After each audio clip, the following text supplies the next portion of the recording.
wanted to talk a little bit about the need for the beds, the types of cases that we think are appropriate, that demonstrate the need. There's the short-term detentions following the commission of a violent crime. I think that this is relevant even more so if they raise the age to 18 and 19. There's the youth that are already in DCF custody, whether they're in foster care, residential care, Brattleboro retreat, that go into crisis and need kind of a crisis stabilization. I think in 2018 there were 12 cases like that in a DCF report. And then there's also kind of a longer term need for when you're trying to work out a less secure plan for an individual. This is particularly true for older teens that are going to lose jurisdiction when they turn 18 or 19, or kids with mental health issues. And the delay, the delay can be for any number of reasons. Very often the social worker will need to find an appropriate placement out of state. They'll need to go visit it. They'll need to fill out applications. They need to get that approved both by the court and the review committee. And there's compliance with the interstate compacts that needs to be worked out. All of those things just take time, cause delays. And where is the individual during those times? And then, of course, there's just the interstate compact youth that get picked up here and need a place to be placed. So the administration, DCF, AHS, has made themselves very available to the Department of State's attorneys to work through some of these issues. We haven't fully been able to meet to talk about what these alternatives are going to look like, but I think that we're open to those conversations and we'll be happy to testify. I know that the people that I talk to in the private nonprofit sector who operate programs would point out that in many cases there are no reject to, particularly with kids who are beyond the control of their parents. Woodside's not available, and there are other choices. So they feel like that they're, this whole idea of no reject, no eject is questionable to some of them. That's just in discussions with them. I just point that out. That there's a difference of opinion there. But there's no question that a 17-and-a-half-year-old who's serious delinquent problem and who's going to, under current law, be out in 6 months, where are you placing that child? Marshall. Oh, I'm sorry. Feeding off a little bit about what Mary Hooper was saying about our mental health situation, how we were really looking at the community system to have part of that mental health system is people know that there's always a backup, that there's state beds somewhere for the hardest cases. And I can't help but think that that will play out as well in this situation with youth, that some of these residential placements, how many of them would be able to handle a situation that really escalates and there's no backup? Or, is that a non-issue? I would say that is our primary concern, and you put your finger exactly on the kind of last resort, institution of last resort. But that's what we're going to be working through. I think that there is, having local secure beds is a benefit in many cases. But is that the state operates those and the state builds them, or are we still going to be dependent on the community services to provide that? Because we get pushed back on the mental health. We don't have enough level 1 secure. We don't have enough secure beds within our mental health system. And then you get the backup. And I'm just wondering if that will happen within our youth or not. I don't know. I want to hear from Marshall before lunch. Those are good questions. I think will need to be answered in the committee of jurisdiction in the next session, when the decision is made to either go along with the administration's proposal or not go along with it. What do you do? I think those are beyond this committee. But I'm glad that they're not doing it in budget adjustment and closing it tomorrow, because it does give you some time to look at it. But putting again our appropriations hat on, it does create a minimum of a $3 million problem. If you spend it somewhere else, but that's a small problem for you guys in the House. Thank you. Yeah, thank you. Marshall? That means you agree with us, yeah. We'll probably be stuck to. Thank you. Marshall Paul, Chief Juvenile Defender and Deputy Defender General. I'm going to jump right into it because mindful of the time. And I want to just sort of start by picking up where James Pepper left off, addressing that question about the sort of the comparison between this transition and the transition that happened in the mental health world. And I think the short answer to the question in terms of, how are we going to, like we're in the mental health world, there was a lot of problems that happened when the shift was made from institutionalized, centralized, secure care to community care. How are we going to ensure that those same problems don't come up? The answer is we already did it. When we did it in the mental health world, we took a very full state hospital and tried to find placements all over for everyone at once as the hospital was shut down. There was a lot of factors beyond people's control at that time, but that's how that transition happened. Here, the community system has already stepped in, has already picked up those very difficult to place, very challenged, very high needs children, and brought them into the community system already. It's not the same thing to take a centralized institution like Woodside that's down to, sometimes 0, sometimes up to 5, a very marginal number of high needs placements, and find placements for those, as it is to take a large population like was at the state hospital and in an emergency situation find community placements for those. So I think we're looking at I don't think they're actually that comparable. I think they're very different. And I think this is really looking at the problem the way it's supposed to go. You start by building up the resources and then you make the structural change, not the other way around.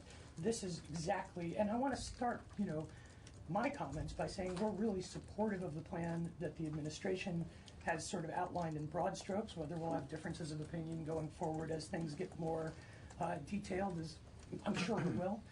It's in our nature. But I do think that in broad strokes, we're really supportive of what they have planned, and they've really done the legwork ahead of time for years and years. There has been this increase in the community programs that are available and the severity of needs that those community programs are able to address. And I think just sort of the one other point that I want to make to the committee is that we're not an outlier here. This is very much a national trend and a regional trend. We're looking at closing our facility, and we've got our number of kids in that facility down to what I would call a really marginal number. You look next door at New Hampshire, they've really accomplished the same thing. The Sununu Youth Development Center is New Hampshire's version of Woodside. It's their only secure, no eject, no reject facility in the state. It's a 160-bed facility. Last time I talked to a New Hampshire public defender, they were down to 11 kids in that facility. And New Hampshire, even though they have a population that's about double ours, they have an under 18 population that's closer to triple ours. So you're talking about, essentially the same level of de-incarceration happened in New Hampshire. When you take 11 and divide it by 3, you get a number that's within a margin of error of 0, just like we are at. Similarly, take a look at Connecticut. They're still using juvenile detention facilities, but they've done away with secure commitment facilities in Connecticut. They closed the Connecticut Training School, which was their last secure commitment facility. They operate on a model where detention all happens in local facilities, and they used to have one centralized facility for commitment.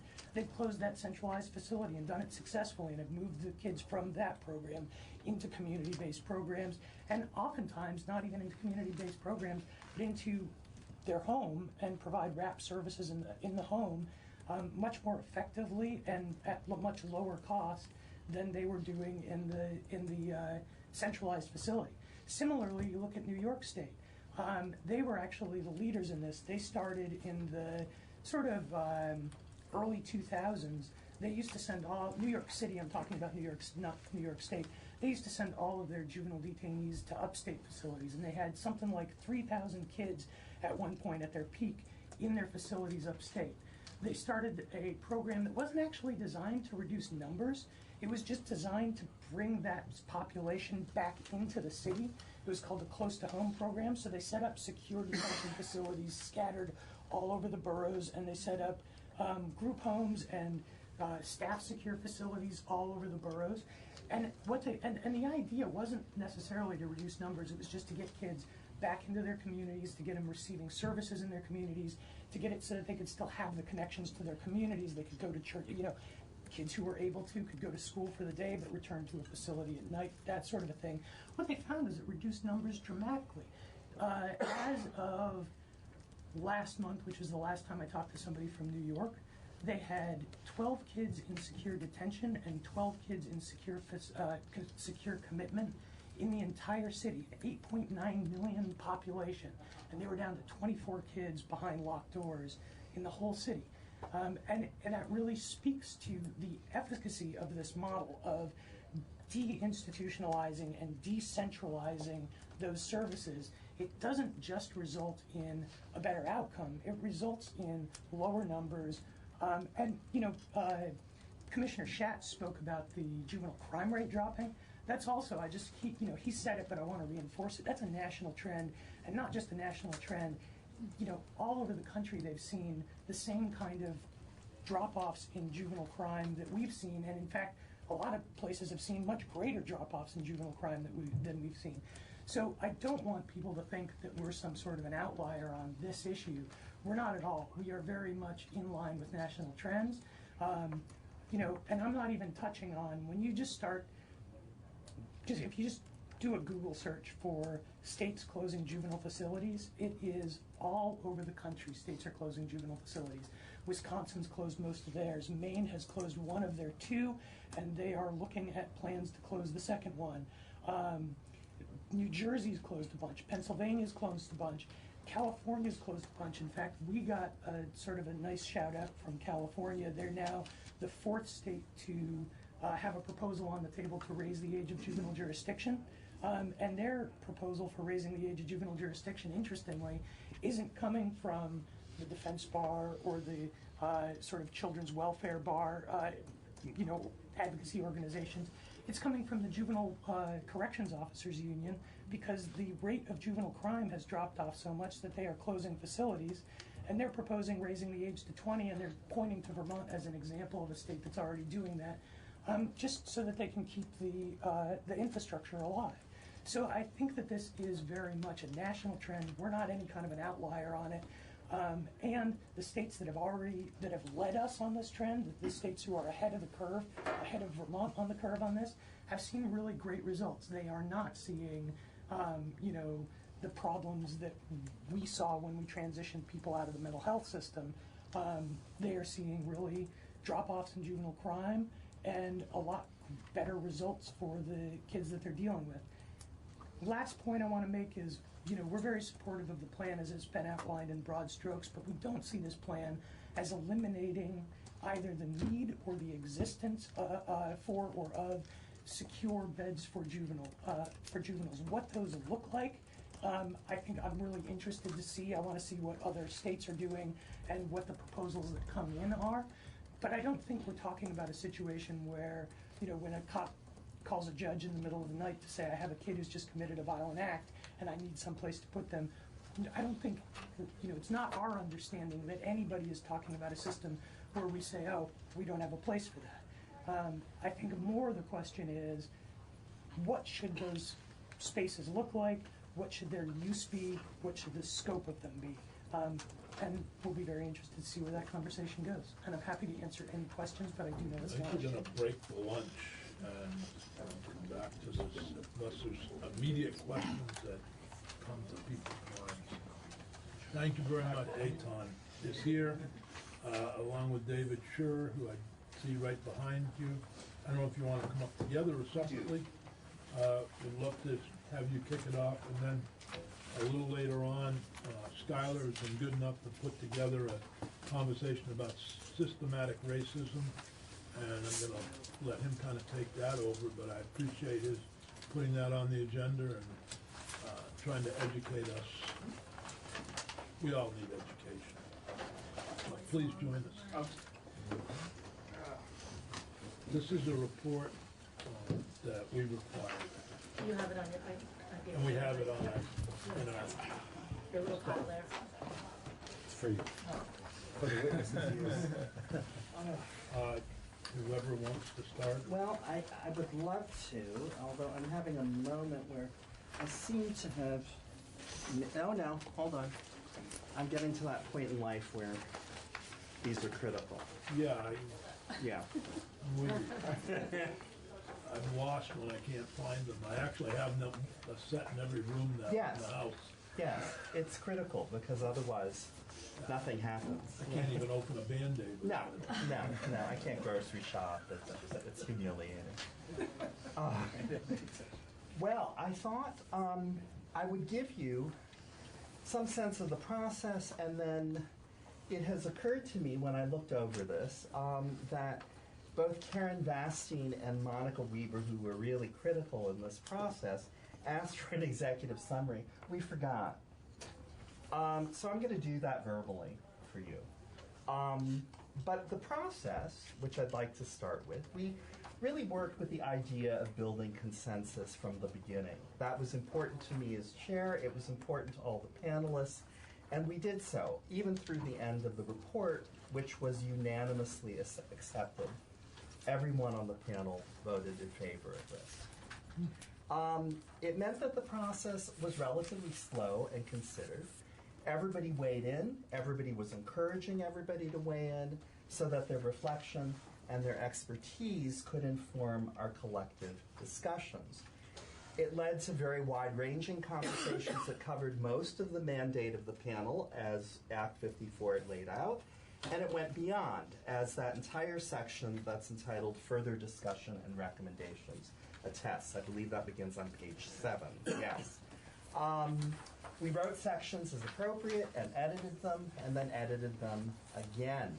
This was certainly the case when our first bit, which was section 6A of Act 54, that's the first bit of writing that we produced, having to do with creating a robust complaint process, and it was certainly the case with the rest of the report. This process, of course, takes time. It's not quick, and when one understands that everybody has jobs and that the panel meets for a mere 2 hours every month, this really went, I thought, quite well. It may not have been as fast as some people would like, but I actually did feel that it was expeditious, given the lives of the panelists. Moreover, it was very productive. I'm a college professor by training, and thus given to excessive repetition. I said often that the sort of process for the panel would be one in which we would work to mutual disapproval, so that we would all get to a moment where we could live with our labor and go, it's done, and not be completely happy with it, but actually feeling like we've gotten something here that's important, that works towards the amelioration of racial disparity in the criminal and juvenile justice systems. I felt we did that. I really do think that that's what happened. I'm not sure that anyone walked away feeling triumphant. We could all live with it. We gave it our best effort. And in my opinion, that's the art of collaboration and diplomacy. And that's what the panel achieved. And this is what I believe you have in front of you. Now the executive summary. We followed the act relatively closely, as you'll see. We answered and put at the beginning of the report recommendations that focused upon sections 6A, B, and C. If you have the act in front of you, I believe those are on page 4. It disturbs me that I know this well enough that I know that, but it is, indeed. Section 6A, having to do with how to institute a public complaint process to address perceived implicit bias across all systems of state government. We spoke with many people, including the ex-director of the Human Rights Commission, Karen Richards. The panel broadly felt that there was no need to reinvent the wheel, but rather make a more robust version of agencies and organizations that already exist. And so for us, the Human Rights Commission was an obvious choice. We initially came up with very precise ideas of how to beef up the Human Rights Commission, but decided in the end that our job was to make recommendations, as the Act states, and not come up with concrete solutions. That certainly is the job of elected officials. So we came up with recommendations that look broadly at the issue of creating a more robust Human Rights Commission that could clearly field complaints relating to perceived implicit bias across all systems of state government.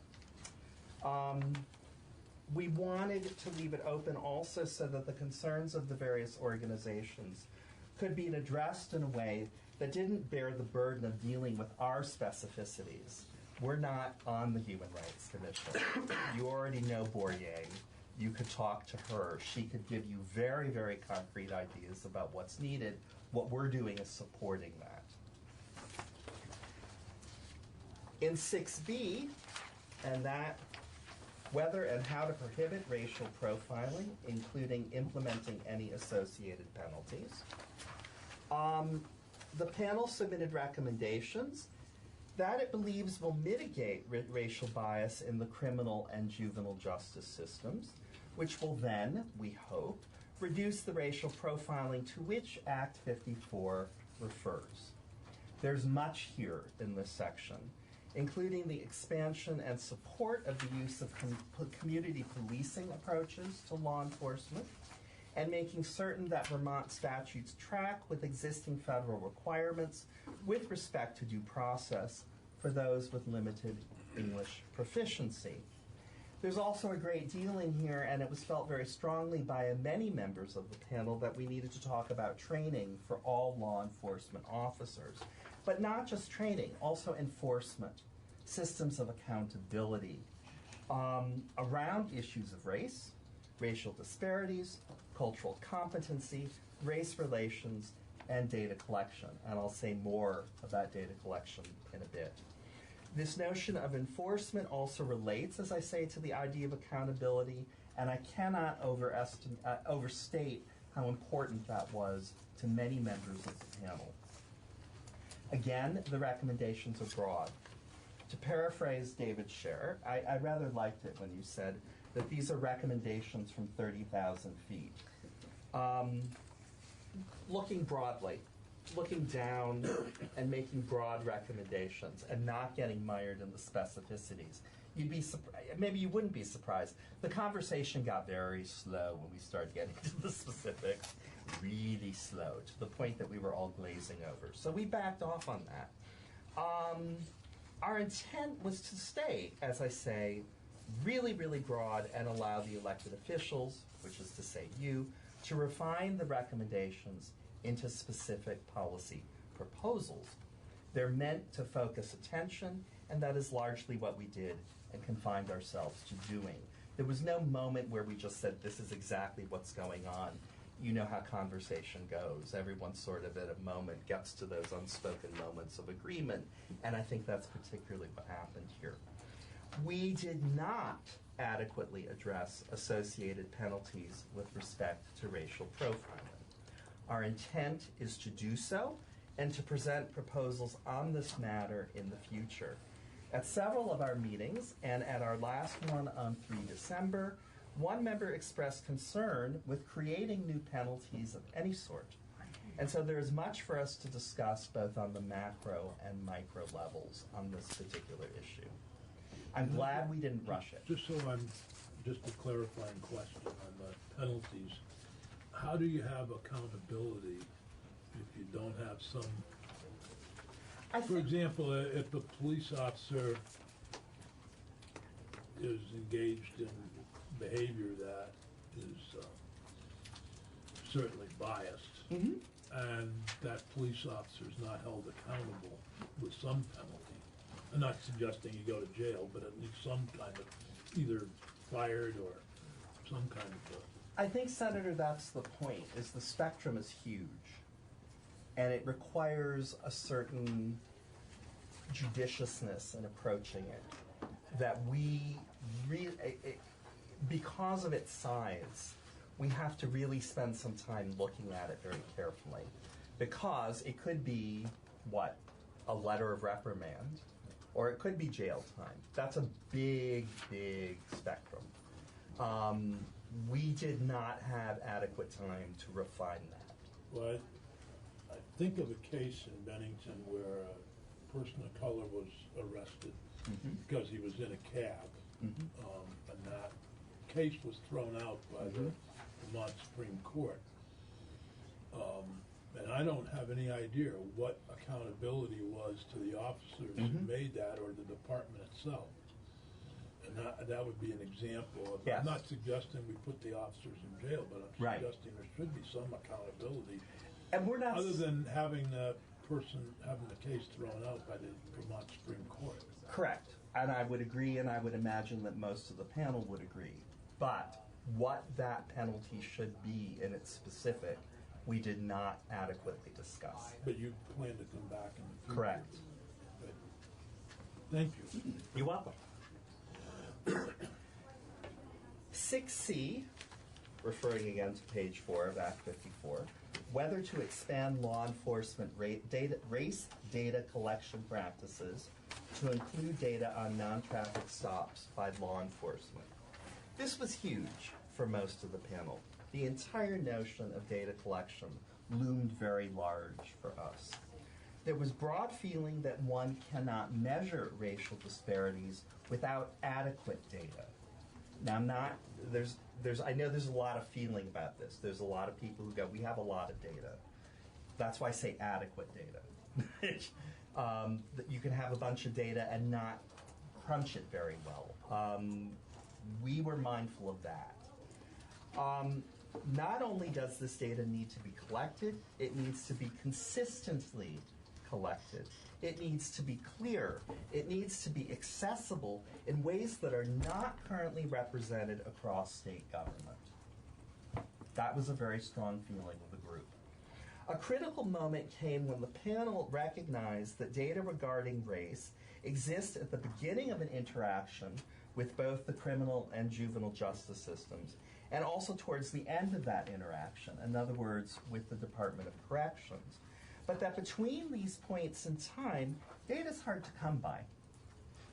At one point, we tried to address this and suggested that we should break our report down into talking about the beginning of the interaction, the middle, and the end. We didn't in the end go with that for a variety of reasons I won't bore you with, but we certainly were aware of it. We tried to address this lack of data in the center and suggested that data correlated to race be collected at, and this is a quote from the report, high impact, high discretion decision points, charging, bail, plea bargaining, moments like that. We also urged a commitment to creating a centralized statewide staff that is charged with assisting with data collection. We also felt broadly that, and this is a quote, mechanisms that ensured both accountability and compliance, unquote, would be in place at the same time as data are collected in a more consistent and transparent fashion. Again, with the accountability. I don't know that there would be penalties at that point other than to say, please get the data right. But that certainly needs to be there.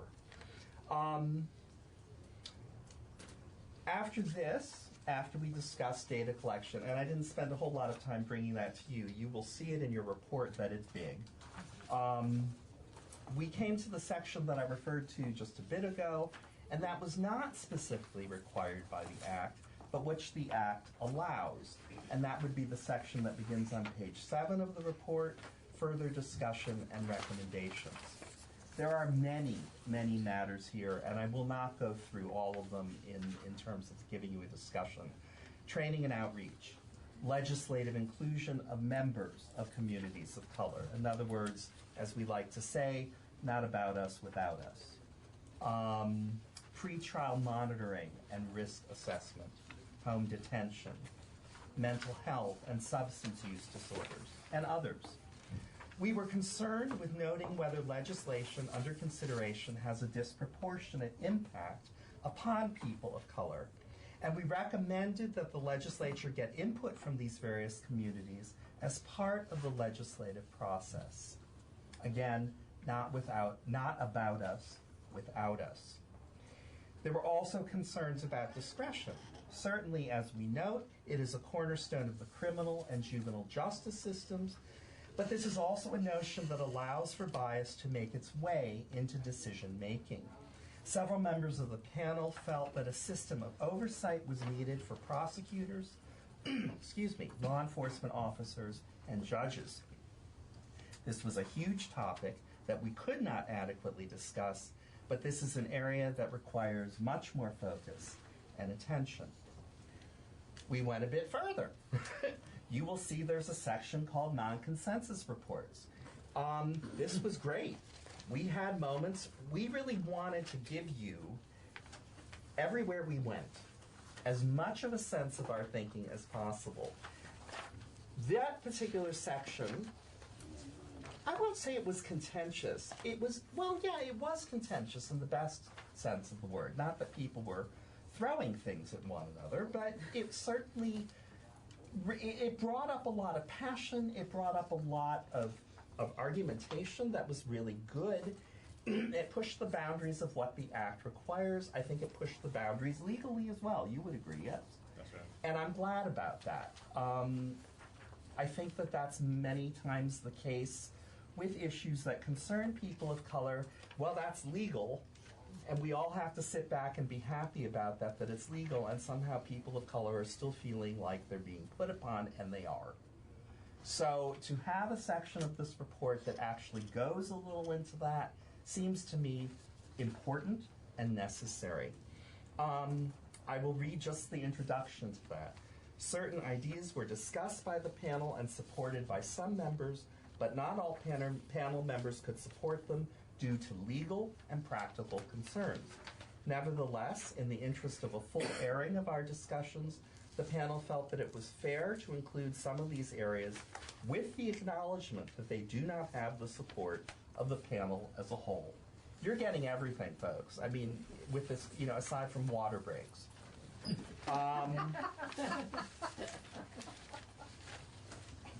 What I'd like to say finally, and then I will stop blathering, which is always fun for a professor, is a bit about the conclusion and the preamble, not necessarily in that order. I get very non-linear at moments. This is the part of the report that got kind of hard for people, because there are phrases in here that people see, some people, as inflammatory. There was a feeling among many of us that in order to dismantle a problem, one must be willing to name it, despite the discomfort that it may provoke. And the problem is white supremacy, and the problem is white privilege. Now, we had a lot of trouble with this because there were people on the panel who were afraid that legislators would just look at that and go, oh God, we're not reading this. As you will know, I'm sure, we're not talking about the burning of crosses and about wearing pointy white hats and lynching people. This is a far more sophisticated concept than that. It's in this preamble. I suggest, I urge, I beg that you read it. I think it's very well worded. I think it's really, really well worded in the conclusion, which comes with a link. I love things with a link. It means I can read even more. And the conclusion has a link, for God's sake. You want education, you got it. The interesting thing about this is I don't have a commissioner, right? I am a member of the community. Everybody else was taking the report to their commissioner, or the commissioner was on the panel at the moment. I took this to people I know, who I think are really bright. A guidance counselor, a college professor, a janitor. I could go on, and I showed them the report. I told them we were having trouble with white supremacy, with white privilege, and they looked at me, because I was ready to go, let's just leave it out. We don't need to. I won't fight for this. They were quite clear I needed to. They said, this is the part of the report that's about us. All that legalese, I don't know what's going on. That's not us. This is what we hear This is what we feel. This is our stake in this. And it's here. And it's here for you because those people felt that way. And because the panel felt that you should know that. Okay? That's all I have to say. David's here to answer like the technical questions because I'm not a lawyer and don't know anything about it. So, well, not anything, but, you know, no. Obviously, this is a really trying situation to go Trying? through. Yeah. You must have had hours upon hours of debate about this. Oh, God, yes. Yes. Trying may be the wrong word. No, well, They cried at it, though. I would say intense. Intense, yeah. I didn't feel that any of these people were trying. They are remarkable. Right. The fact, and I'm using statistics from a draft of a report that most people don't have access to right now, but I'll give them to you. In Vermont right now, 9% of the sentenced population are people of color. Roughly 14. 144 people. 113 according to my figures. Okay. You're correct, I've got two different numbers.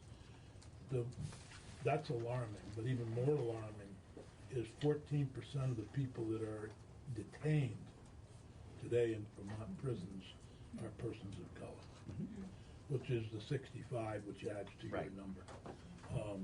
But I guess you had, well, those figures may be old to you, these are, but I suspect,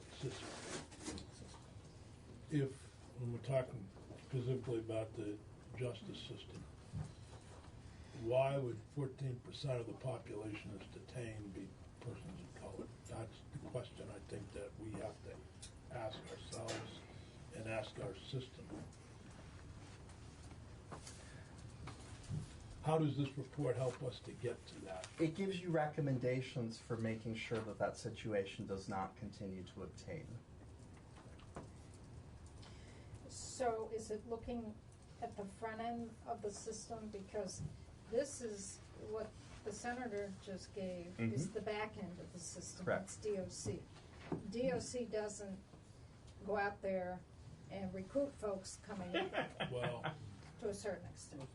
except those that are violated. Already, violated. But in terms of new folks coming in, that's way downstream in the judicial system. And this would be And that's, what I was talking about when I read you the quote from the report about, and I'm not going to get it right, but I'll find it again, high impact, high discretion decision-making points. About looking at those, setting up systems of oversight and accountability around those moments. Collecting data around those moments so we know exactly who's being incarcerated, because that's not entirely clear in some ways at the moment. It's kind of muddy. It needs the data, and Pache, the people who feel like we spend way too much time on it, I'm sorry, I'm looking at what we've got and going, wow, this is a mess. It needs to be cleaned up. It needs to be cleaned up, and you cannot make those interventions without knowing those things. I don't believe. I don't think the panel does. right, so that's the front end of the system. Correct. That's what's really important. The high impact, high discretion impact point, yes. Skylar. Yeah, so I know that in the original act that there was an ask, or it was part of your mandate, that you could be providing recommendations to the Criminal Justice Training Council on data collection, which we've talked about, but I didn't see anything on use of force. Was that something that the panel discussed but just couldn't reach a consensus on, or? It didn't come up as much as we should have, would have wanted to. I would have moments of feeling guilt about that, except my God. It's coming. Okay. It's coming. I will tell you that a panel member came to me with something on that very issue that will be discussed at our next meeting. Sorry to Just to add, there was a recommendation buried in the data section. The Oh, data that's right, collection there be is. expanded to include information about use of force incidents, which I believe a couple of departments are doing now, but is not Right. widely collected. Not necessarily on the tracking of use of force, but on a model. And I think that was, so that would be nice to see. Did you find Thank you. a difference with the juvenile system from the adult system? Yeah. And what, We're working on that still. It's not, we didn't do as good a job with that. I kept looking at Commissioner Schatz and having bad moments where we would have a draft and I'd go, oh, this is great. And then read it over and go, wow, we're really missing half of this here. The juvenile justice system did not get as much weight as we wanted. Now, at our last meeting, we did also, we were talking with Karen, and she actually said at one point that there's a lot of overlap here, and so she feels good about that. There's still more work to be done. somebody asked me, and I've always responded, I could never understand why at some times when I ran the program at 204 Depot, I had, I'm going to say 10 kids because it's simpler. Okay. I'm saying 12 or 8. We generally had 10 to 12 kids. And many times there'd be 3 or 4 kids of color. Other times there'd be none. Mm-hmm. I can't explain why that was or what happened. And I went to Woodside. I think there were 10 kids there, and 3 were kids of color. And I don't that just doesn't make sense that 30% of your Woodside population would be black. Mm-hmm. And there's, you wonder what's going on, but I'm sure if I went there another time, there'd be no one. Like now. Like, well, Or literally. well, I guess that was if you caught me. But, and I was on the David Graham show, and somebody texted David a question that I tried to answer as well as I could. Well, isn't the number of persons of color in our correctional systems a reflection of the drug problem?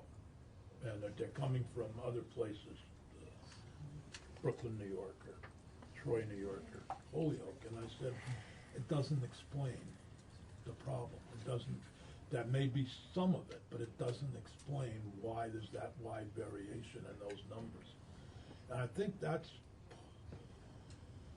those of us who have been either working in the field or who are legislators, it's sometimes hard for us to explain those. And based on my own upbringing and my own understanding of these problems. But other than that, we have a society that is biased in the criminal and juvenile justice system. There's no other way to explain it. Would you agree? I would agree. And that it's, certainly this is a place to look at. As Representative Evans said, the one department would agree that DCF is not in that position either, though some would argue. They don't hold up a welcome sign. They're not like Motel 6. They're open all the time, but they're not trying to get people in. So they're a reflection of what society is doing.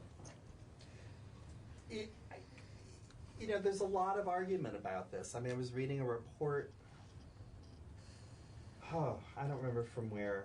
I've been reading so much, I'm not even keeping track anymore.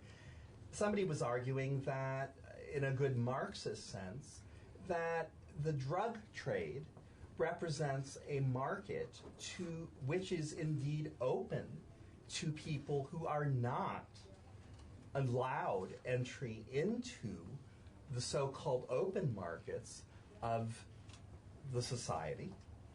It allows them an in. It allows them to make money. I have trouble with some of the argument, but I'm just putting this forth, is that that's one discussion that people are having. I think it's something that is problematic, but it certainly bears looking at, if only to discredit it. David, would you like to? One data point I'd like to note on that specific topic, if you look back at the Department of Corrections report from the fall of 2018, which had the racial disparities in the correctional system numbers, they did a nice job of disaggregating that data so you can look at each county and look at out of state, which allows any reader of the report to simply pull out, remove from the report everybody who's out of state. And when you do that, the numbers are virtually the same. The disparities are virtually the same. So that pretty definitively disproves the idea that this is not Vermont's problem. And just want to say that plainly and know that that data is out there for anybody to look at. I wish I remembered that when I was on the show. You always, my best speeches are made on my way home. Oh, in the We have a car. long drive, so we don't think. Yeah. Unlike Representative. I have a long walk. Makes great, yeah. She doesn't have to drive very far home, so she doesn't get to make the. I don't get to on the way think. home. Go ahead, Mary, what's your? Well, to this discussion, it is the issue of bias. And I just wanted to say thank you for insisting on including in the report that this is about white privilege and supremacy. Because unless we keep saying that to ourselves, we ignore what the base problem is. And it's an uncomfortable conversation for most of us to have. And it needs to be had because we're not going to solve the problem until we start talking about it. So thank you for insisting on You're that. more than welcome. Thank you for thank you. But this is the issue that we have to get at, and what we need to be insisting upon with all of our partners. And it's important, I would say, just as a close to that, not to spectacularize white supremacy. I think that's what happens, and that's why there's a knee-jerk reaction. That everybody goes, wait a minute, I'm not wearing a white hood, manifestations of it. And I think once people get used to that, they won't have this kind of knee-jerk reaction. I find it interesting, personally, people don't tend to freak out when you say male supremacy. I don't know a lot of men who then go, wait a minute, I'm not a rapist.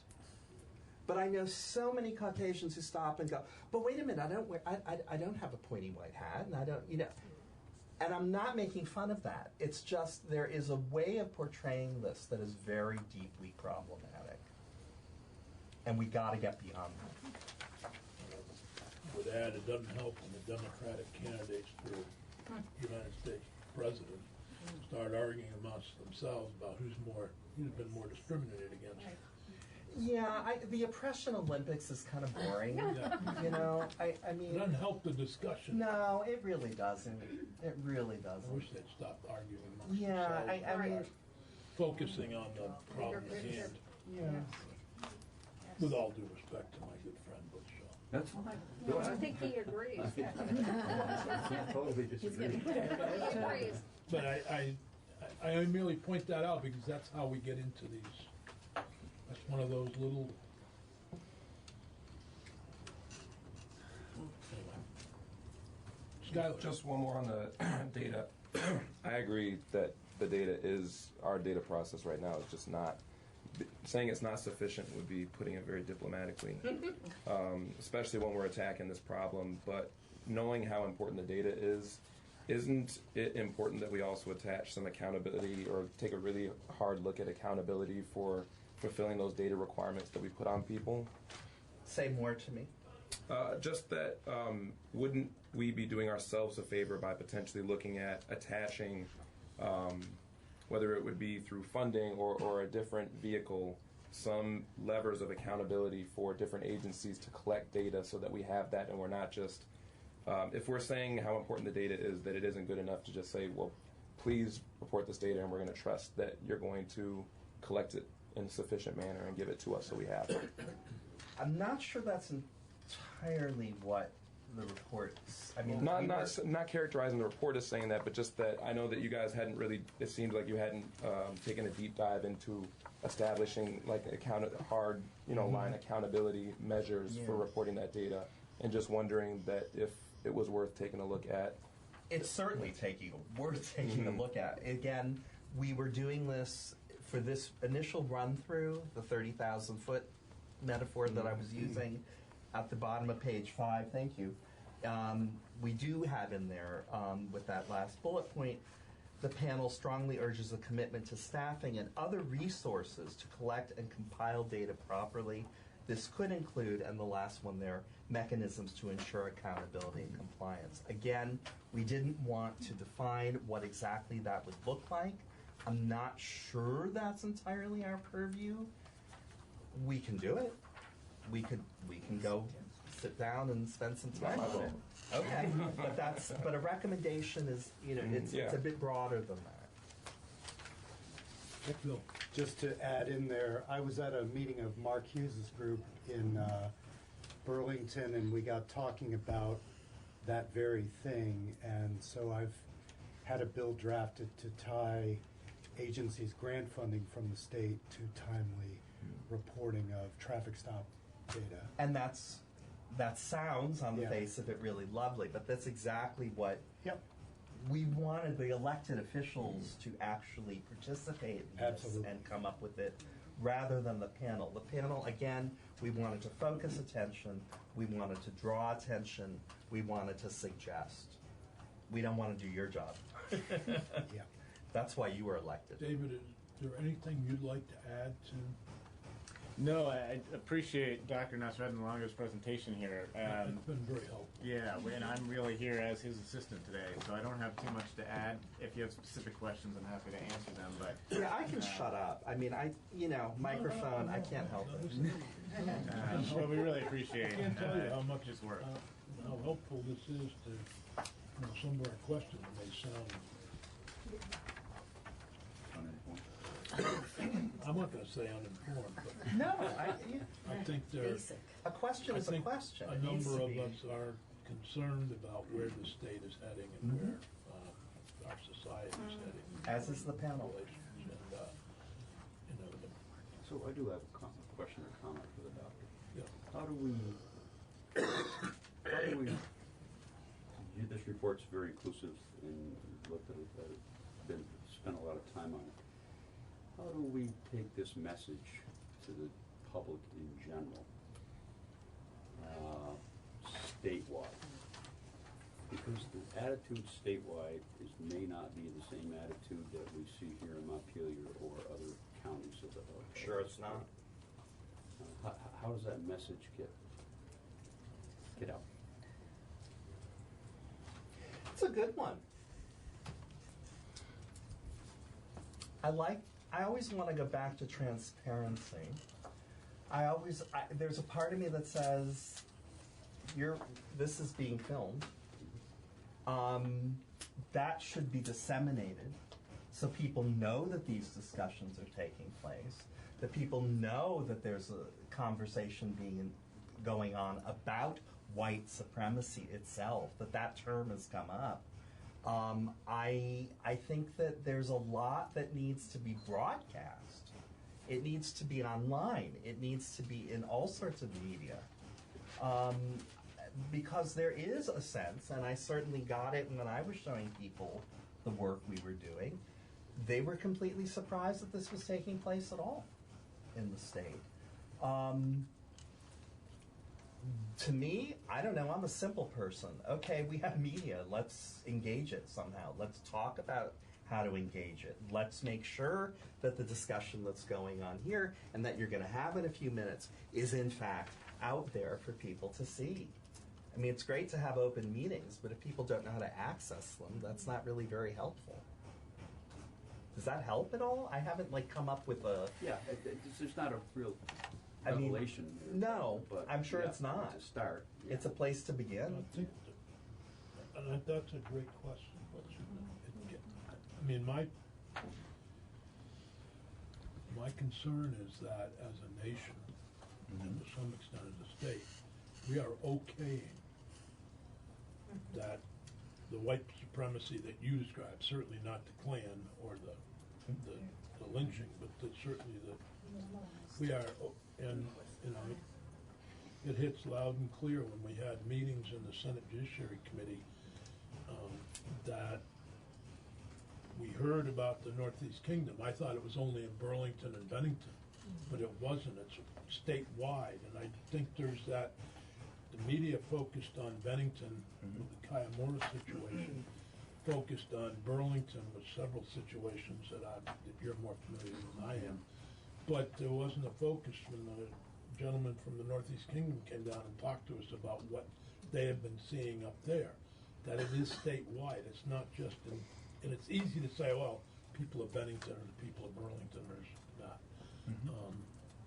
So I think it is recognizing that it's not just isolated situations, that it's The whole notion of microaggression, which you've heard this, is based on this. Is that in the normal course of events, everyday social intercourse, there are racially disturbing, indeed racist moments enacted. Once you understand that, you take the spectacular out of it, and it becomes very quotidian. We have to understand that. We have to start understanding that. And we have to also get comfortable, and this is going to be very controversial, we have to get comfortable being called racist.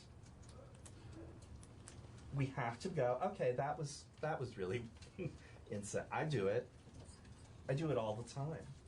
We have to be comfortable being wrong. We have to be comfortable not getting it. But we also have to be willing to be open to changing that. I learned that from my mother, and I teach it in my classrooms. It's nothing that is impossible. Thank you very much. I just wonder if some of the, based on what you just said about acknowledging it within yourself and being clear about it, I wonder if some of the reaction that happens is, oh no, I'm not a racist. Because it's an uncomfortable feeling. Oh yeah. When it comes up, and folks don't want to acknowledge that, so they just say, I'm not a racist. I'm just wondering how that plays into it. And it's difficult because we anathematize it. But at the same time, everybody does it. There's a mixed message that as a society we put out there. We certainly don't want it going on. It's not a good. We don't want to do that. But to completely anathematize people who may, in fact, unknowingly, unthinkingly put something forth that is racist is a very problematic gesture because it does not allow for a teachable moment. You simply say you're wrong. And I know from 30 some odd years of being in a classroom, there is no more dangerous thing and no thing that will get in the way of teaching any more than telling someone that they are simply wrong. You have to invite them in order to change them. I wish I could just make them wrong. But it doesn't work. That's good for everybody to approach it that way. Reminds me of my mother used to tell me I was overweight. She was wrong. No, she wasn't, but, Yeah. but are there other questions? Thank you so much. Been You're more very than helpful. welcome. I've Thank tried you. been in some of your classrooms. Yeah, Yeah. that'd be great. Thank you. Thank you all. Thank you. Skylar, if you want to Yeah, That's great. introduce the next. I think it's a pretty natural segue. I know when we were initially talking about the raising of the age with the juveniles back November 13th, I think it was, and we were getting kind of, I think a lot of times we get frustrated with these outcomes that we're seeing and these disparate outcomes. And the one thing I said then, and which kind of led into this, is that we're getting frustrated trying to find solutions to these problems, working within a system that was produced and designed to produce these outcomes. And that is the problem of systemic racism. And so I hope that today we can begin to expand this conversation from just looking at policing and law enforcement to the entirety of our systems that racism is rampant and has been since their inception. And so I think it's important that, we're going to hear testimony, but that this also is an opportunity to ask questions and learn, and hopefully give you all, going into the next legislative session, some of the language, the ideas, the knowledge base, to engage in meaningful conversations with your constituents and with legislation to really go forward and, as a state, kind of achieve what I think some of us are trying to skip steps and say that we are right now when we're not. I'm accepting that we're not there yet, but that we can be. But all of this, the panel and then addressing this problem and naming it systemic racism is an important first step to getting to where I think we all want to be eventually. So I thank you guys for allowing me to put this together and listening, and I hope that everybody finds some value and engages with this. Thank you. We'll try to do this in 45 minutes. Got 4 witnesses, so look forward to it. Mark, you're Stand by for a moment. first. Good afternoon, Mr. Chairman and committee. For the record, I'm Mark Hughes. I am the coordinator, the interim coordinator of the Vermont Racial Justice Alliance. Appreciate the shout out earlier, Senator Beirut. It made me feel special. Said you were in one of our events. We do these types of events mostly in Chittenden County on a regular basis. We've literally, over the last 5 years, done hundreds of community outreach events, largely in Washington County. Because I'm a big Washington County guy. I've been here most of my life, most of my time in Vermont, 9 years, but I've been in Chittenden for about the last year. I've been making a lot of noise. I want to just acknowledge Human Rights Day as well.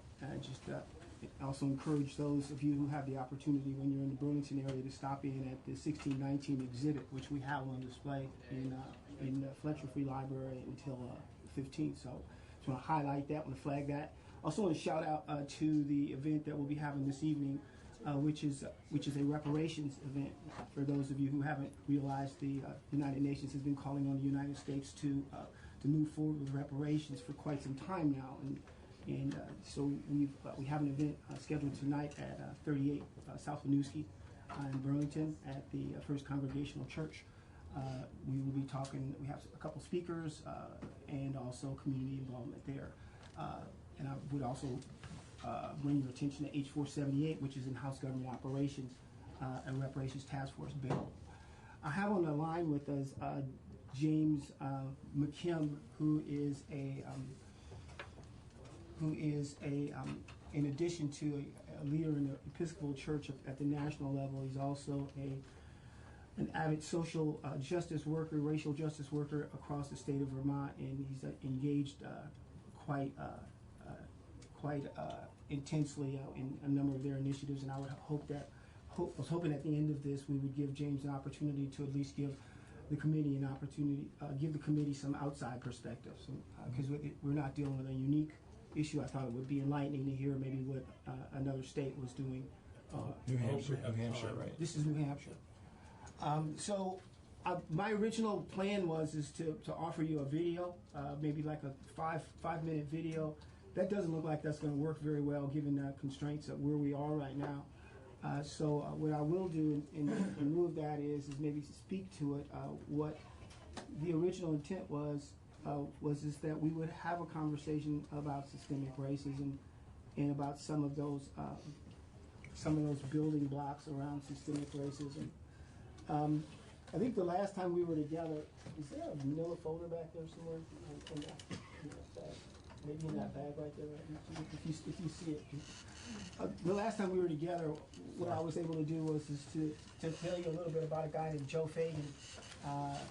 Joe Fagan, a preeminent researcher on systemic racism. So I wanted to just share with you again part of his definition of systemic racism. On the front end of this very brief, believe it or not, Mr. Chairman, very brief testimony that I have for you today.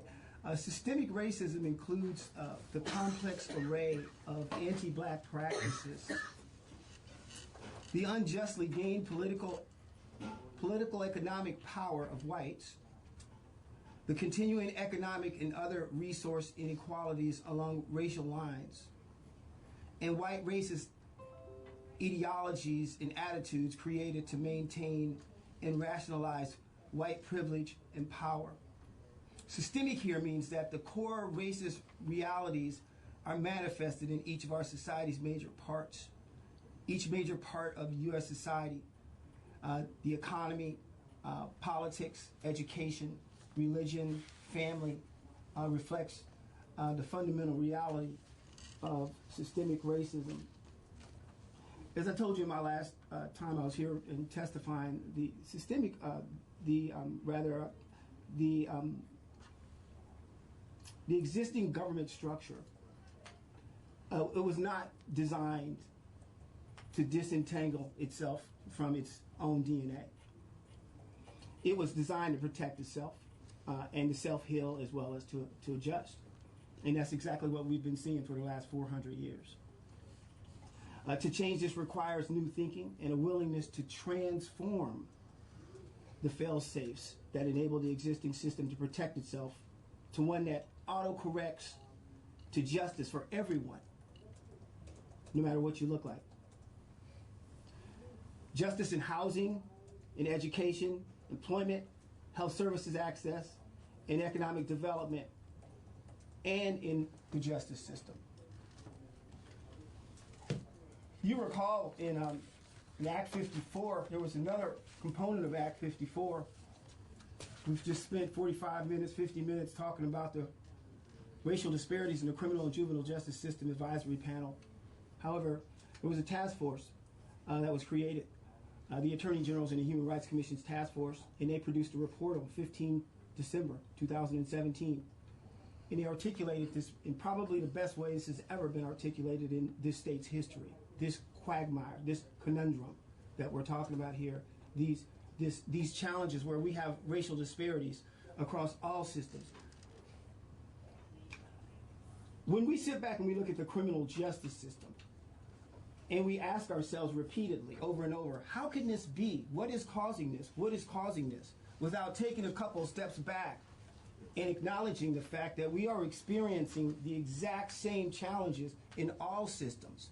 If we don't do that, then we fail to acknowledge what systemic racism is. Because if systemic racism exists anywhere, then it must exist everywhere.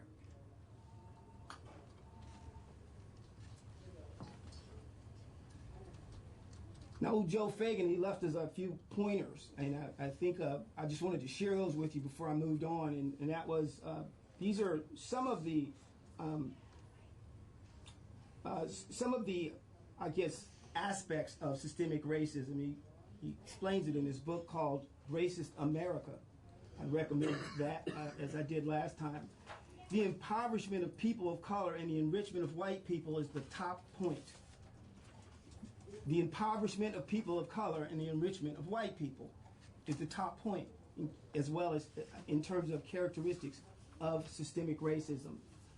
Vested group interests among whites is number 2. Alienating racist relationships between white people and people of color is number 3.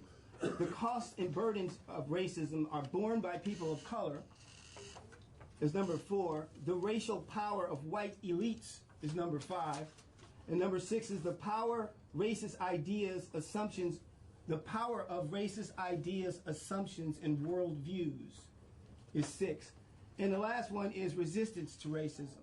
And that is, it's exactly as it sounds. There's a dimension of racism to where throughout all history we have and we will continue to resist.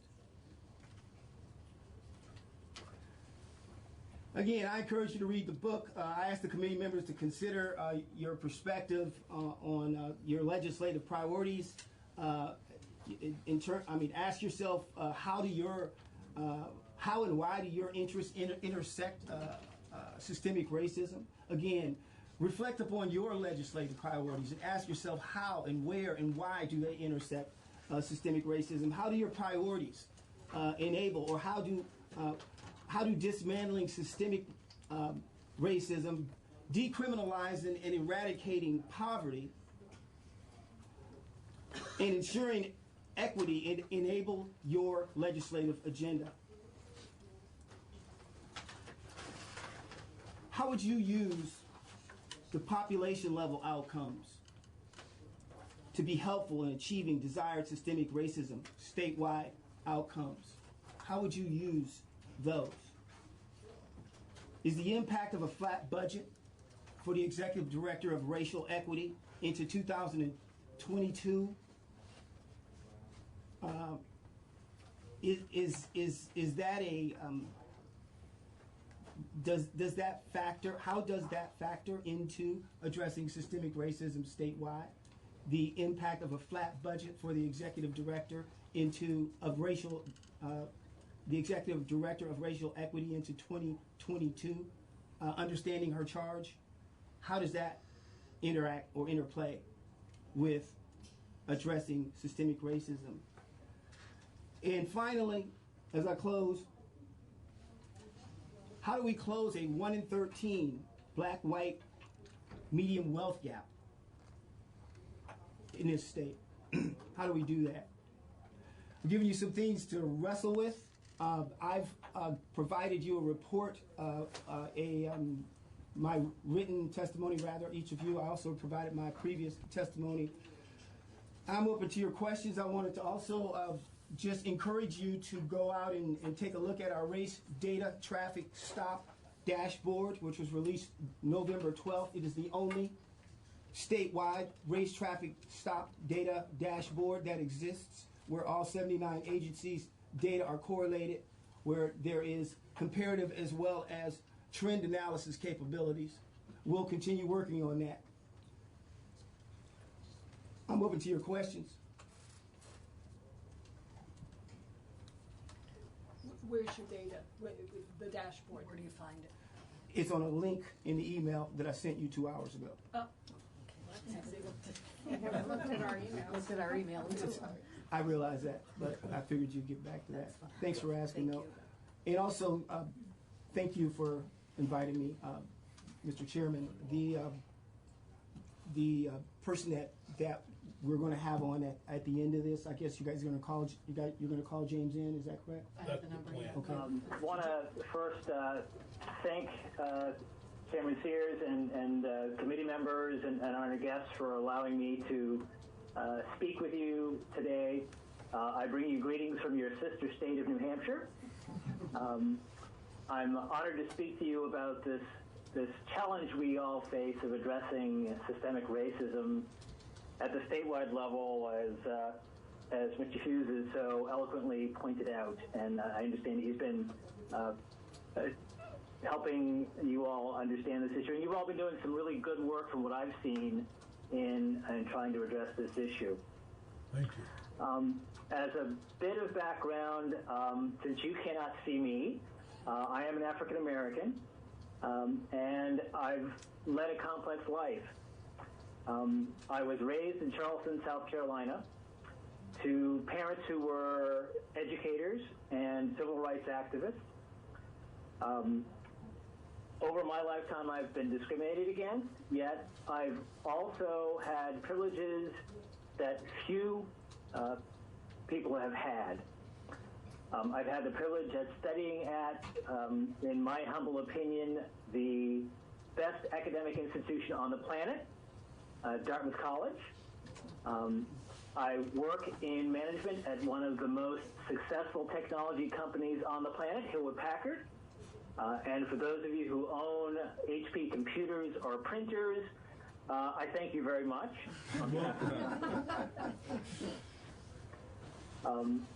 Besides my day job with Hewlett-Packard doing consulting and management, I played and play many roles in public and nonprofit organizations which are very, very relevant to this topic. At the state level, for the Episcopal Church of New Hampshire, I serve on the Reconciliation Commission, which focuses on reconciliation, racial and otherwise, around the state.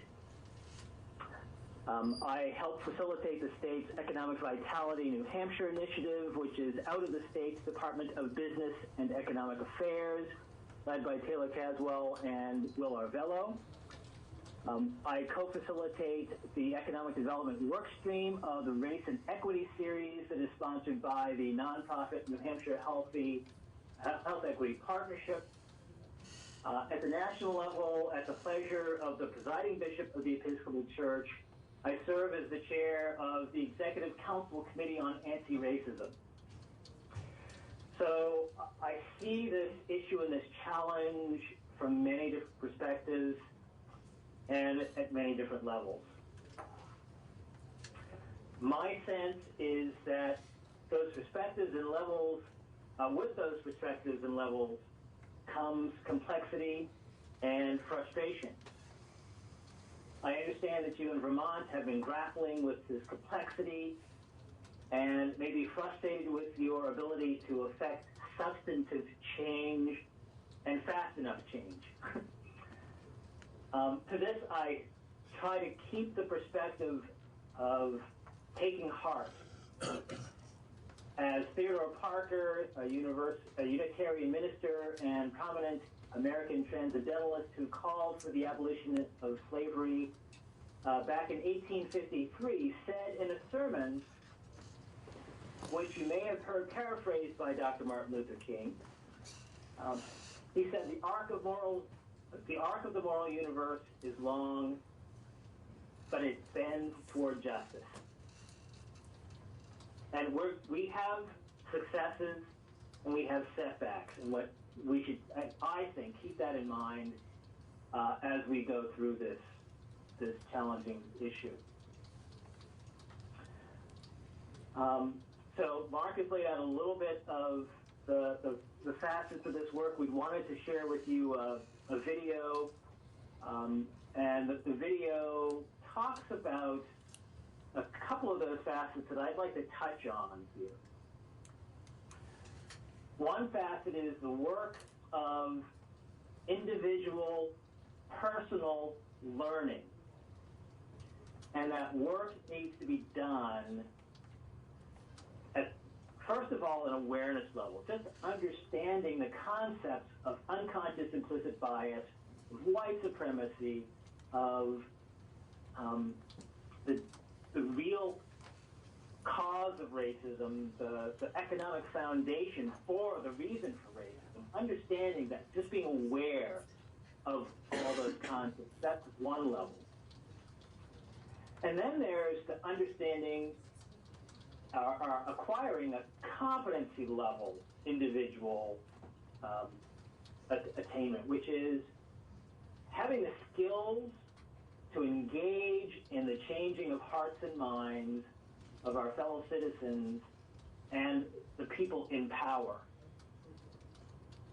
This individual, personal work must be done, and may not well be done by the state as an entity, but better done by individuals and communities, and the state's role can be to support that work being done by individuals in those communities. So this is one facet we deal with and we talk about. Yet this facet alone is not sufficient to get us where we want to and need to be. Another facet of this work is the altering of interlocking systems in areas that make up our lives.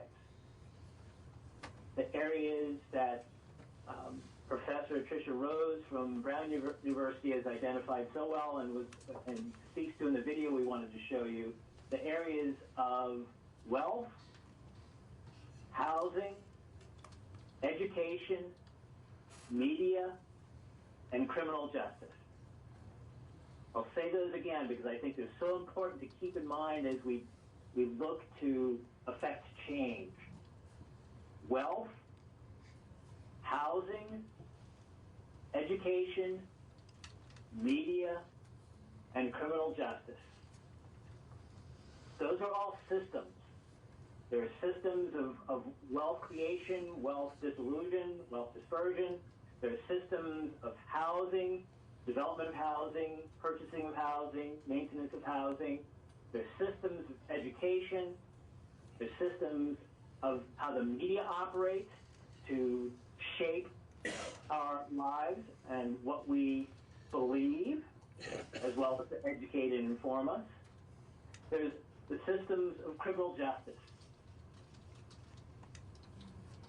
Racism has an impact on each of those systems. And our challenge is to address that impact in each of those systems. And as you're probably all aware, impacting any one of those systems by itself is a huge and daunting task, challenge. And since those systems are made of people, this altering has to be done by individuals. Thus, the importance of the first facet that we talked about, the individual personal work that has to be done. You all are individuals. You all need to do your individual learning and awareness and competency level training in order to understand how to truly impact the systems that you interact with and have influence over. But I want to talk about another facet of this, another dynamic as well. To truly address systemic racism, which involves all of those areas, and bring about the change that we really want, racial reconciliation, we need to address the fact that the facets and the areas are interrelated.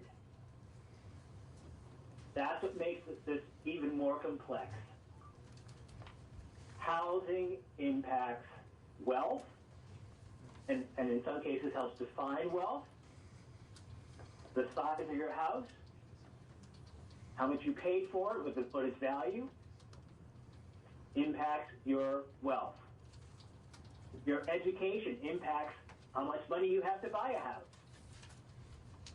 The media, and all the images that we see through the media, shape how we perceive the world, how we perceive individuals, and how individuals are educated, what monies are shifted toward education for various communities and various people that leads to affordable, the ability to afford housing and to generate wealth. So these areas, these facets are all interrelated. So to address that interrelated nature of the challenge, we need to address what? Culture. And the cultural norms that have been established that keep the status quo behaviors in place. So I want to ask the question, what is culture? Think about that a minute. What is culture? What is this culture that keeps us behaving the way we behave?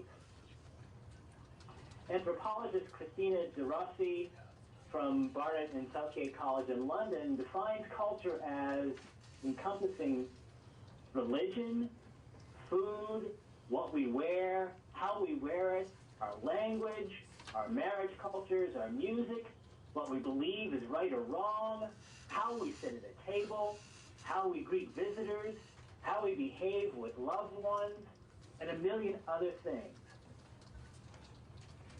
So if culture is what's keeping our status quo as it is, how do we go about changing culture? What parts of culture do we want to change? I want to stop here because I've just thrown a lot at you.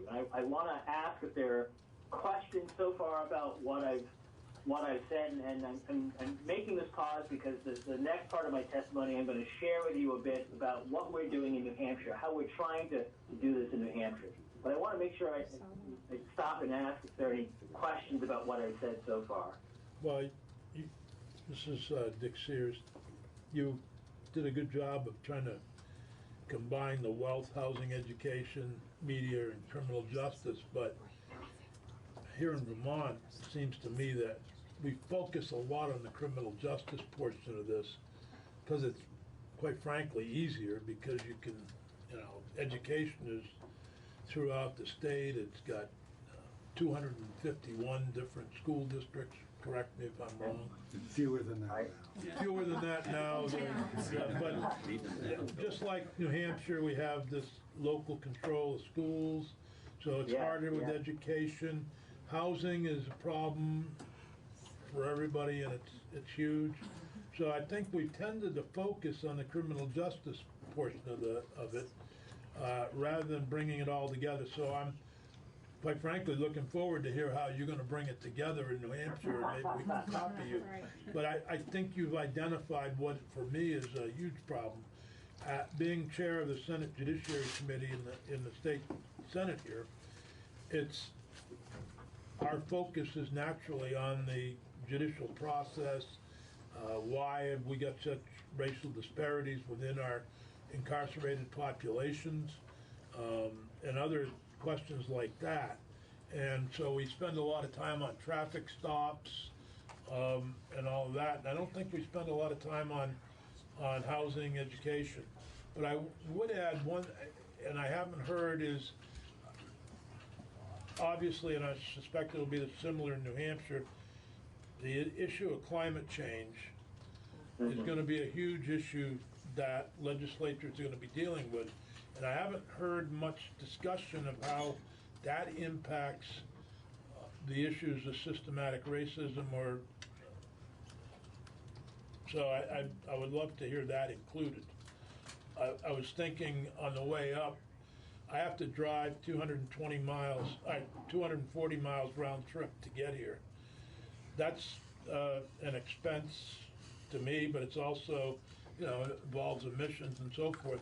Those of us that live in a rural state, most of my constituents need to drive a car. They're not able to use public transportation. It's not really available yet, and many of them are persons of color as well. How is the climate change efforts going to affect those? Are we going to take that into consideration? So those are my comments or questions. Great. Thank you for that. And I will touch on climate change a little bit as I go forward. Love to hear other questions, thoughts, reactions. I want to mention that I was in Savannah, Georgia, and that's part of where this climate change came up, because many of the persons of color, of course, in that area, in South Carolina and Georgia, live in the so-called lowland areas of the state. Yeah, so in the Low Country, where I came from in Charleston, so I'm quite familiar with that. Yeah, you would be, yeah. Other questions, thoughts? Any others? Feedback? No. Well, go ahead with the solutions.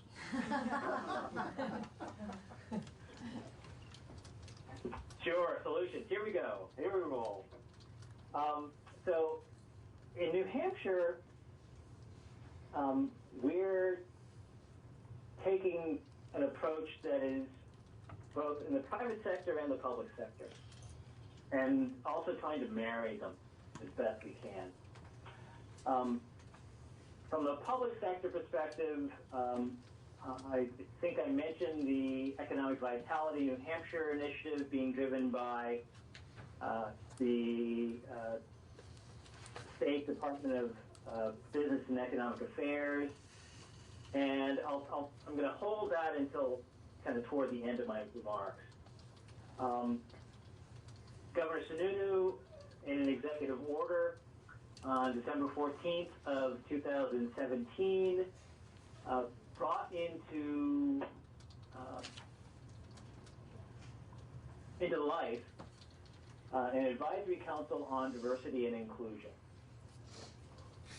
And the charter for that was led by Rogers Johnson, who is actually president of, he's the state head of the NAACP in New Hampshire, and he's also president of the Seacoast chapter, and also a former state representative. So he has a bit of experience in government. from the government perspective, which is why our governor chose him as the chair. But the charter for that group was to review and analyze New Hampshire laws, regulations, and agency policies and procedures, to make some recommendations around amendments, around diversity and inclusion, to look at ways in which the state could support local and community efforts through educational programs or otherwise, to identify and recommend ways that the state could partner with non-governmental organizations, and to identify recommendations and revisions to a specific RSA for New Hampshire, which brought forth and defined the duties of the Commission for Human Rights. So that was the charter that was created, and the council consists of representatives from state government, from various commissions of state government, from the UNH, the University System of New Hampshire, from representatives of the Police Chiefs Association to handle criminal justice, from the Municipal Association, which is an association of municipalities in the state, to public members and leadership experience with cultural competency, and a couple of other folks who are appointed and serving at the pleasure of the governor. So from a state government perspective, the governor wanted to do an investigation to really understand the state of our state with respect to diversity and inclusion, that broader topic. And diversity and inclusion here, I guess I want to step back and say the term diversity tends to be used and defined differently by different people. In some cases, when people use the term diversity, they mean black and white, which my sense is our advisory council used that definition. When I use the term diversity, however, I use a broader definition. I use the definition put forth by Marilyn Larber from Johns Hopkins Institute, which is described as the diversity wheel, which includes race, age, ability, a much broader definition of diversity and inclusion. So I think for Vermont, what Vermont is going to benefit by doing is defining your terms. Language matters, and recognize that not everyone has the same understanding of certain words that everyone else has.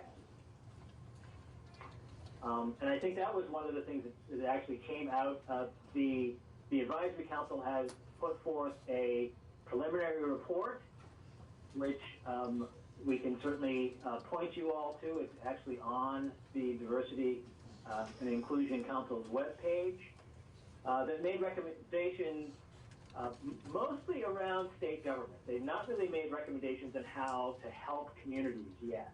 We're waiting for that final report, which we're expecting any day now, actually.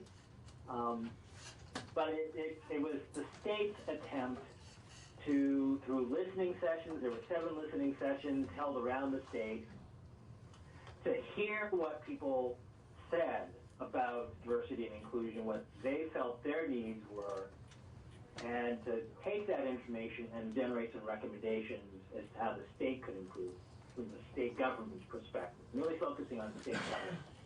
James, I just want to, we're running down on time, and I want to give you 5-10 minutes to kind of wrap up if you can. Great, sure, thank you. So that actually was good, because that was what I wanted to say about the Governor's Advisory Council and the public sector work. Let me just say a few words about the private sector work that's going on through the Race and Equity series that was initiated by the New Hampshire Health Partnership. The partnership recognized that there are many organizations across the state working in this space, yet they're working in silos. So in October of 2017, they convened a symposium inviting anyone in the state who is interested in this topic to come and be part of a larger effort to create a set of action plans in 5 key areas: civic engagement, economic development, education, government, and healthcare. So you'll hear that some of those map to the 5 areas we talked about, being the areas of concern from Dr. Tricia Rose, and some of them are a little bit different. There are work groups working on those various areas even today, and I co-facilitate the Economic Development Work Group. They're trying to look at and map who in the state is working on these issues, where are the gaps, and then putting plans into place to address those gaps where they're needed.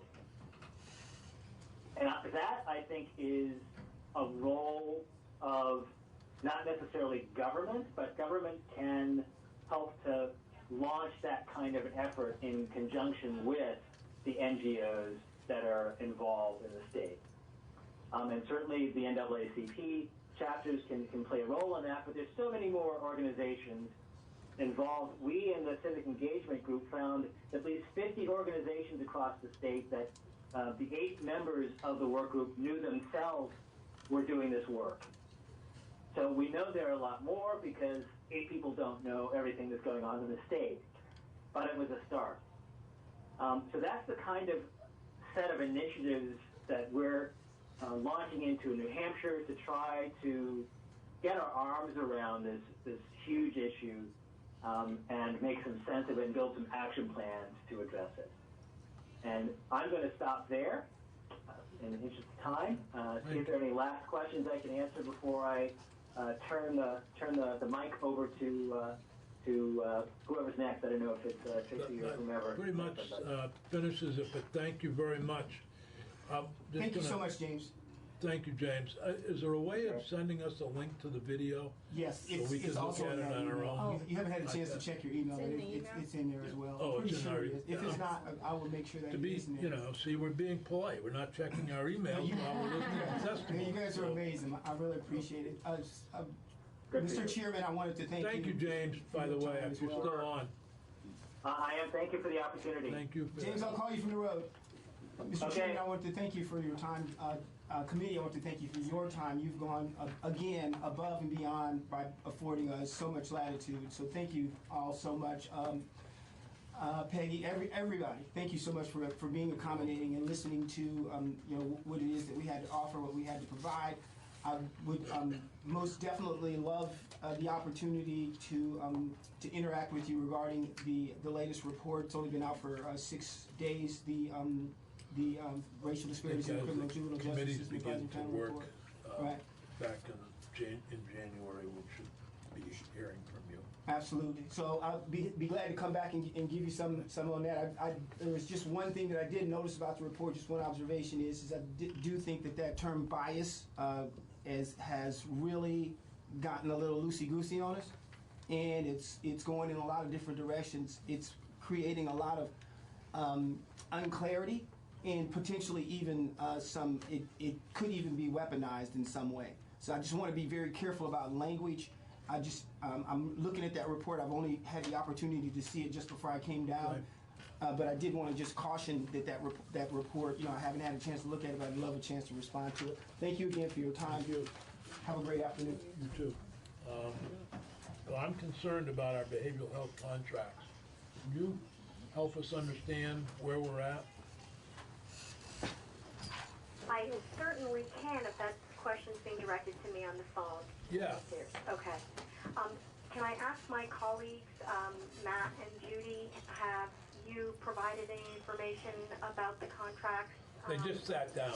Okay. They just walked in the room, Annie, sorry. Okay. We can do this all together if you'd like.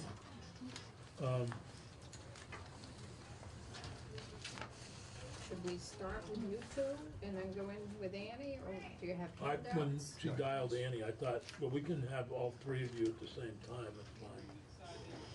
Sure. I'll begin by introducing myself. I'm Judy Henkin. I'm the Deputy Commissioner. Matt D'Agostino is our Financial Director over at DOC. And our request was for the contracts for this. There Yeah. is a very large Centurion contract, over 200 pages. There's the Phoenix House contract is another one. We did not bring copies of those just to the bulk and the relevant sections, but we were also wanted to narrow down. I understand that you're concerned about the behavioral health services that are provided under the contract, and I think the specific questions about those. Well, the specific questions are the quality of the services that are provided by Centurion, and secondly, the availability. Now, again, I'll start. You didn't hear me. My opening statement was maybe I'm being conned by a con in St. Albans. But basically, I was told that they are he's part of the MAT program there, and there is no counseling available. And so you were on the right track with speaking to Annie. We did have a discussion earlier, and she visits the facilities, is the most aware of all the programs and the availability. There is, what I understand, there is availability to those who want to get counseling, but I think Annie can tell you about at each facility what is available to her knowledge, and how we are getting information from people. It's not a subject of grievances for us that there's unavailable counseling. We don't see that as something that we're seeing a demand that we're not meeting. But Annie could at least explain what services are available, and if there is a person out there who has made a request. I'm not aware of that through any type of grievance or any type of wait or denial. So, and we can look into that, but Annie will at least inform you as to what's available. Sure. So piggybacking on Judy's statements, I can only echo much of the same. I review all of the grievances that come into the department that are primarily penned by the person I supervise, Colleen Nilsson, the mental health chief, but I review and weigh in on all of them. All the responses, generally the language comes directly from the providers themselves, but we also provide oversight pouring through the electronic health record and reading what we can see there as well. If there are any discrepancies, we ask them to correct that. But there really are no grievances about this particular matter. What there has been some concern about is the timing of dose adjustments, people wanting to be on more medication or different medication, and meeting with providers, medical providers, on a more frequent basis. I'm specifically talking about counseling. Yeah. Or So NA, or availability of NA, availability of individual counseling, substance abuse counseling. Yeah. So Whatever as else. also part of the oversight, I get a schedule and check in with the providers on a weekly basis and have a monthly oversight meeting as well.